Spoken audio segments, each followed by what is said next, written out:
کل میں ایک اہل حدیث عالم تھے, نام لینے میں کوئی اہل حدیث تو ان کو اپنی فہرست میں نہیں داخل کرتے, مولانا اسحاق صاحب نہیں ہے, مولانا اسحاق صاحب ایک بوڑھے سے عالم تھے جو اس معنی میں اہل حدیث کے وہ کسی فقہ کو فالو نہیں کرتے تھے اور کہتے تھے میں بس قرآن و سنت کو مانتا ہوں, جو بات قرآن و سنت میں ہوگی میں اس پہ فیصلہ کروں گا. مولانا اسحاق صاحب جن کی میں نے بات کی, میں ان کا احترام کرتا ہوں, بزرگ تھے, ان کا انتقال ہو گیا, اللہ مغفرت فرمائے. مجھے تو ان کے احترام کے لیے اتنا کافی ہے کہ بوڑھے آدمی تھے, اسلام میں بوڑھوں کا بڑا احترام ہے, میں ان کے خلاف کبھی میں نے اس طرح طنز نہیں کیا کبھی, لیکن ان کے نظریات ٹھیک نہیں تھے. اپنی رائے کو وہ ایسے پیش کرتے تھے جیسے یہی قرآن و سنت, بڑے بڑے ائمہ کا انکار کر دیتے تھے, وہ یہ بالکل ٹھیک نہیں ہے. اچھا, ان کا دعویٰ یہ تھا میں کسی کی تقلید نہیں کرتا, میں صرف قرآن و سنت مانتا ہوں. ان کا ایک کلپ میرے نظر سے گزرا چند دن پہلے, ان سے کسی نے پوچھا کہ مرد اور عورت کی نماز میں کیا فرق ہے, عورت سمٹ کے نماز پڑھے گی مردوں کی طرح؟ انہوں نے کہا سمٹ کے نماز پڑھے گی. اب یہ جواب مجھے ان سے توقع نہیں تھی, اس لیے کہ وہ جو ہمارے سلفی حضرات ہیں وہ تو یہ بات نہیں کرتے.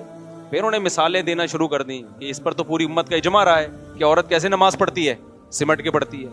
پھر انہوں نے اہل حدیثوں پہ طنز کرنا شروع کر دیا کہ یہ اہل حدیث بھی پہلے اسی کے قائل تھے کہ عورت سمٹ کے, کہہ رہے ہیں ان لوگوں نے اب نیا فتویٰ نکالا ہے. ان کا کلپ مجھے کہیں ملا نا تو میں شیئر کروں گا اس کو, میرے تو نظر سے گزرا, پھر وہ گزر گیا. اب وہ بھی کسی کی تقلید نہیں کرتے, وہ کیا کہہ رہے ہیں عورت کیسے نماز پڑھے گی, سمٹ کے نماز پڑھے گی. مولانا اسحاق صاحب جو تھے نا, ان سے کسی نے پوچھا, یہی طلاق کا مسئلہ آ گیا نا, تو کسی خاتون نے پوچھا 3 طلاقیں کتنی ہوتی ہیں؟ انہوں نے کہا کہ بھائی عبداللہ بن عباس وہ کہہ رہے ہیں 3 ایک ہوتی ہے, بخاری مسلم کی حدیث میں آتا ہے کہ نبی کے دور میں 3 ایک ہوتی تھیں, اور حضرت اکرمہ سے منقول ہے. اتنے بڑے بڑے اسلاف کیا غلط بات کریں گے؟ اتنے بڑے بڑے اسلاف کہہ رہے ہیں کہ 3 کتنی ہوتی ہیں, 1 ہوتی ہے. اتنے بڑے بڑے اسلاف, تو یہ تو مسلک پرستوں کے پھر انہوں نے طنز کرنا شروع کر دیا ہم لوگوں پہ نا, کہ یہ ایسے ویسے. بھائی اتنی نبی کی کا قول آ گیا, وہ تو حضرت عمر نے طلاق کی روک تھام کے لیے قانون بنا دیا تھا تو 3 کو 3 کر دیا تھا, ورنہ اتنے بڑے بڑے لوگ. نیچے لوگوں نے کمنٹس کیے ہوئے کہ یہ ہیں قرآن و سنت کے متبعین, یہ ہیں اصل. اور پھر ہم لوگ کو برا بلا کہا ہوا ہے کہ یہ آج کل کے مولوی اپنی دکانیں منجن بیچ رہے ہیں. میں نے کہا یار کتنی بڑی جہالت ہے لوگوں کی کہ جو شخص یوٹیوب پہ جو بھی دعویٰ کر لے, لوگ اس کی دعوے کی تحقیق نہیں کرتے کہ یہ حضرت صحیح کہہ بھی رہے ہیں کہ نہیں کہہ رہے. یہ جو انہوں نے ان ائمہ کی طرف منسوب کر دیا, یہ نسبت بھی ٹھیک ہے یا نہیں ہے؟ فرض کر لو حضرت اکرمہ نے یہ کہا ہے کہ 3 ایک ہوتی ہیں, فرض کر لو عبداللہ بن عباس نے کہا ہے کہ 3 ایک ہوتی ہیں. اب وہ کہہ رہے ہیں کہ اتنے بڑے بڑے لوگوں کو سمجھ میں نہیں آیا اور یہ آج کے مولوی کہہ رہے ہیں 3 ہوتی ہیں. تو میں حضرت آپ سے سوال کروں گا, عبداللہ بن مسعود سے پوچھو تو وہ کہتے ہیں کتنی ہوں گی, 3 ہوں گی. حضرت عمر سے پوچھو 3 کتنی ہوں گی, 3 ہوں گی. حضرت علی سے پوچھو 3 کتنی ہیں, 3 ہے. حضرت عثمان سے پوچھو 3 کتنی ہوتی ہیں. ایک ہی وقت کی بات کر رہا ہوں میں, سارے حدیث کی کتابوں میں ان کے فتویٰ موجود ہیں. ابو ہریرہ سے پوچھو 3 کتنی ہوتی ہیں.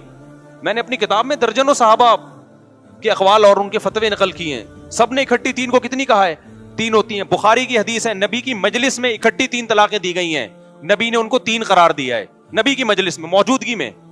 تو ایسے اسٹائل میں تو میں بھی کلپ بنا کے ڈال سکتا ہوں. تو آپ کو یہ اتنے بڑے لوگ سمجھ میں نہیں آ رہے اور 2 صحابہ سمجھ میں آ رہے ہیں, عبداللہ بن عباس اور اکرمہ. حالانکہ انہوں نے بھی نہیں کہا یہ کہ 3 کتنی ہوتی ہیں, 1 ہوتی ہیں. انہوں نے بھی نہیں کہا یہ, ان کی طرف نسبت بھی آپ نے غلط کر دی ہے.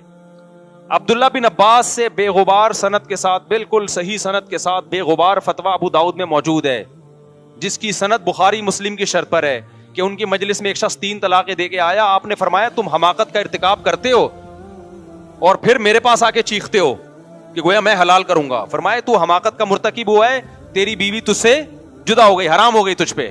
اور پھر قرآن کی آیت دلیل میں پڑھی ہے کہ جو اللہ سے ڈرتا ہے اس کے لیے اللہ مصیبت سے نکلنے کا راستہ رکھتا ہے, جو اللہ سے نہیں ڈرتا اس کے لیے مصیبت سے نکلنے کا راستہ نہیں ہے.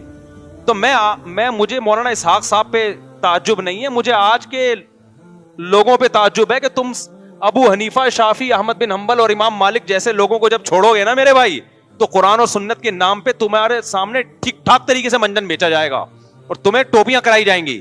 تمہیں کیا پتا عبداللہ بن عباس نے سچی مچی میں کیا کہا ہے, وہ تو ہم سے پوچھو گے تو پتا چلے گا نا, لیکن پوچھتے بھی نہیں ہے. میرا جب کوئی کلپ آتا ہے تو کتنے لوگوں نے کمنٹس کیے ہوتے ہیں بھائی یہ تو حنفی ہے, یہ تو حنفیت کا منجن بیچے گا. او بھائی جان ہم حنفیت کا منجن نہیں بیچتے, ہم تو امام شافعی کو بھی ٹھیک کہتے ہیں, امام مالک کو بھی ٹھیک کہتے ہیں. اگر ہم منجن بیچنے والے ہوتے ہم کہتے ہیں صرف ہم ہی ٹھیک ہیں باقی سب جہنم میں جائیں گے. منجن وہ لوگ بیچ رہے ہیں جو کہتے ہیں میں ٹھیک ہوں باقی سارے کیا ہیں, غلط ہیں, اور آپ کو ان مجتہدین سے ہٹا رہے ہیں.